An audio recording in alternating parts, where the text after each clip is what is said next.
Nielsen Ratings are the audience measurement systems developed by the Nielsen Company, in an effort to determine the audience size and composition of television programming in the United States.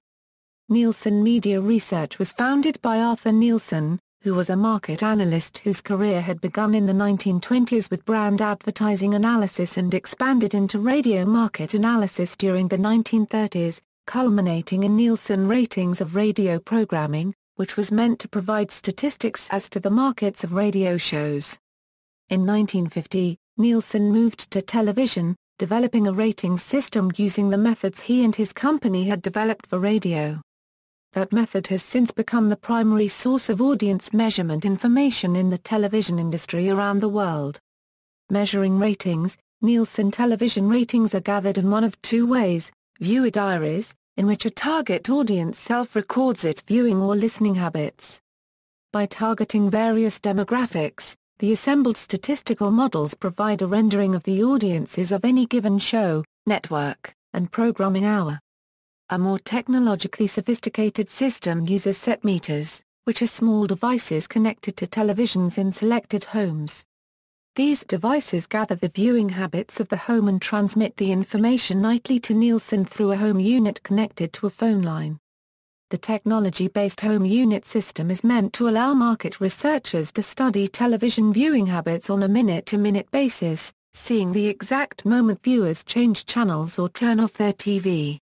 In addition to set meters, individual viewer reporting devices, such as people meters, have allowed the company to separate household viewing information into various demographic groups, but so far Nielsen has refused to change its distribution of data of ethnic groups into subgroups, which could give more targeted information to networks and advertisers.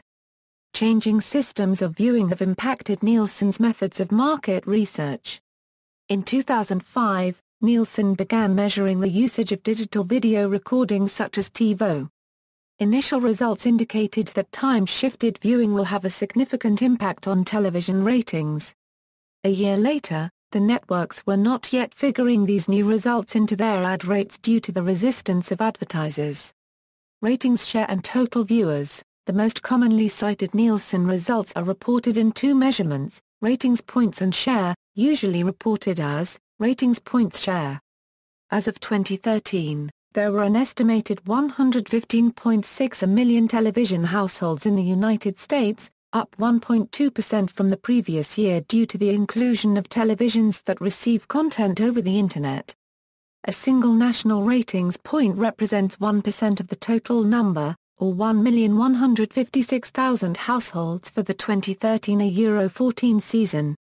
Nielsen re-estimates the number of TV-equipped households each August for the upcoming television season. Share is the percentage of television sets in use tuned to the program. For example, Nielsen may report a show as receiving a 9.2/15 during its broadcast, meaning that on average 9.2% of all television-equipped households were tuned into that program at any given moment, while 15% of households watching TV were tuned into that program during this time slot. The difference between rating and share is that a rating reflects the percentage of the total population of televisions tuned to a particular program, while share reflects the percentage of televisions actually in use. Because ratings are based on samples, it is possible for shows to get 0.0 rating, despite having an audience. The CNBC talk show McEnroe was one notable example. Another example is the CW television network show, CW Now, which received two 0.0 ratings in the same season. Demographics: Nielsen Media Research also provides statistics on specific demographics, as advertising rates are influenced by such factors as age, gender, race, economic class, and area. Younger viewers are considered more attractive for many products, whereas in some cases older and wealthier audiences are desired, or female audiences are desired over males. In general, the number of viewers within the 18 Euro 49 age range is more important than the total number of viewers. According to Advertising Age, during the 2007 Euro 08 season, Grey's Anatomy was able to charge $419,000 per commercial, compared to only $248,000 for a commercial during CSI, despite CSI having almost 5 million more viewers on average. Due to its strength in young demos, Friends was able to charge almost 3 times as much for a commercial as Murder, she wrote, even though the two series had similar total viewer numbers during the seasons they were on the air together. Glee and The Office drew fewer total viewers than NCIS during the 2009 Euro 10 season, but earned an average of $272,694 and $213,617 respectively, compared to $150,708 for NCIS. Commercial ratings. Nielsen also provides viewership data calculated as the average viewership for only the commercial time within the program. This commercial ratings first became available on May 31, 2007. Additionally, Nielsen provides different streams of this data in order to take into consideration delayed viewing data, at any interval up to 7 days. C3 was the metric launched in 2007. C3 refers to the ratings for average commercial minutes in live programming plus 3 days of digital video recorder playback. By the end of 2012, some TV executives wanted to see C7 ratings for live plus 7 days, with Les Moonves of CBS making the claim C7 made ratings increase by 30%. Sweeps. Electronic metering technology is the heart of the Nielsen ratings process. 2 types of meters are used. Set meters capture what channel is being tuned, while people meters go a step further and gather information about who is watching in addition to the channel tuned. Diaries are also used to collect viewing information from sample homes in many television markets in the United States, and smaller markets are measured by paper diaries only.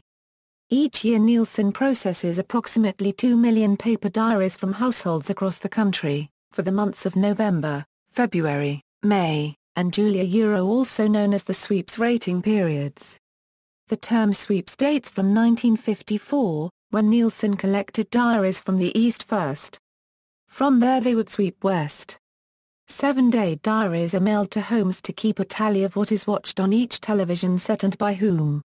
Over the course of a sweeps period, diaries are mailed to a new panel of homes each week. At the end of the month, all of the viewing data from the individual weeks is aggregated. This local viewing information provides a basis for program scheduling and advertising decisions for local television stations, cable systems, and advertisers.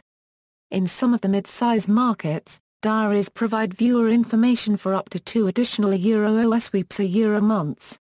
Criticism of rating systems. There is some public critique regarding accuracy and potential bias within Nielsen's rating system, including some concerns that the Nielsen rating system is rapidly becoming outdated due to new technology like smartphones, DVRs, tablet computers, and Internet viewing.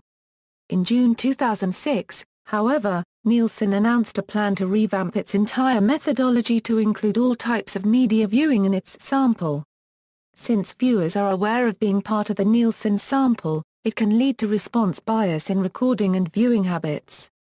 Audience counts gathered by the self-reporting diary methodology are sometimes higher than those gathered by the electronic meters, which eliminate any response bias. This trend seems to be more common for news programming and popular primetime programming. Also, daytime viewing and late-night viewing tend to be underreported by the diary. Another criticism of the measuring system itself is that it fails the most important criterion of a sample: it is not random in the statistical sense of the word. A small fraction of the population is selected and only those that actually accept are used as the sample size. In many local areas of the 1990s, the difference between a rating that kept a show on the air and one that would cancel it was so small as to be statistically insignificant, and yet the show that just happened to get the higher rating would survive. In addition, the Nielsen ratings encouraged a strong push for demographic measurements. This caused problems with multiple TV households or households where viewers would enter the simpler codes, raising serious questions to the quality of the demographic data. The situation further deteriorated as the popularity of cable TV expanded the number of viewable networks to the point that the margin of error has increased due to the sampling sizes being too small. Compounding matters is the fact that of the sample data that is collected, advertisers will not pay for time-shifted programs, rendering the raw numbers useless from a statistical point of view. Even in 2013 it was noted that Internet versions of TV programs were still not counted due to them either having no ads or totally different ads than their TV counterparts, effectively skewing the raw data on how popular a show really is.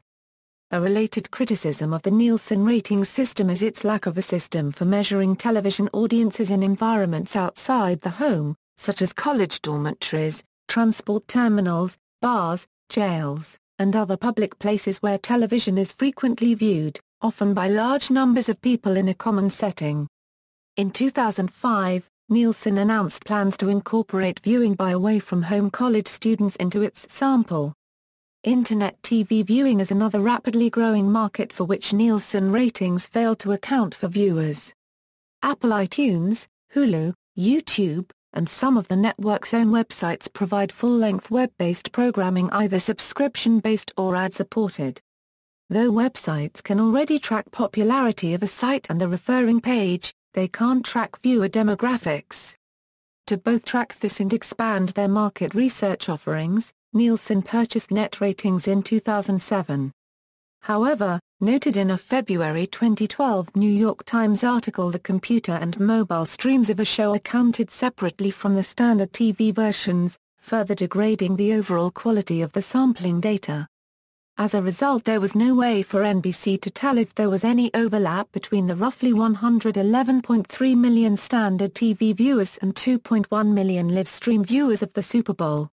After Nielsen took over the contract for producing data on Irish advertising in 2009, agencies said that they were disastrous, and claimed that the information produced by them is too inaccurate to be trusted by them or their clients. In 2004, News Corporation retained the services of public relations firm Glover Park to launch a campaign aimed at delaying Nielsen's plan to replace its aging household electronic data collection methodology in larger local markets with its newer electronic people meter system. The advocates in the public relations campaign charged that data derived from the newer people meter system represented a bias toward underreporting minority viewing, which could lead to a de facto discrimination in employment against minority actors and writers. However, Nielsen countered the campaign by revealing its sample composition counts. According to Nielsen Media Research's sample composition counts, as of November 2004, nationwide, African American households using people meters represented 6.7% of the Nielsen sample, compared to 6.0% in the general population. Latino households represent 5.7% of the Nielsen sample, compared to 5.0% in the general population.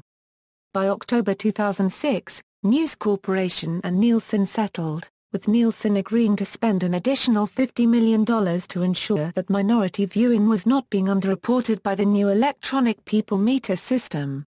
In 2011, CBS and Nielsen proposed a model consisting of 6 viewer segments which, according to their empirical research, are more relevant for advertisers than older models based on sex and age. The segments are based on user behavior, motivations, and psychographics. It is argued that the model can increase reaching the desired audience as well as message recall and advertisement likability. Top-rated programs. This table lists all the TV shows with the highest average household Nielsen rating for each television season. AAA, the program with the all-time highest average rating, is in bold text. AAA sports programs have italicized rating numbers. AAA 2 or more programs tie for highest average Nielsen rating in the same season. AAA, the program with the all-time longest winning streak in Nielsen ratings based on number of consecutive seasons. References. Further reading: Anthony Bianco and Ronald Grover. How Nielsen Stood Up to Murdoch. Business Week. September 20, 2004. External links: Nielsen Media Research website, Nielsen Media, FAQs about the sweeps. Slate, how does Sweeps Week work? Information on Nielsen's Anytime Anywhere Media Measurement Initiative.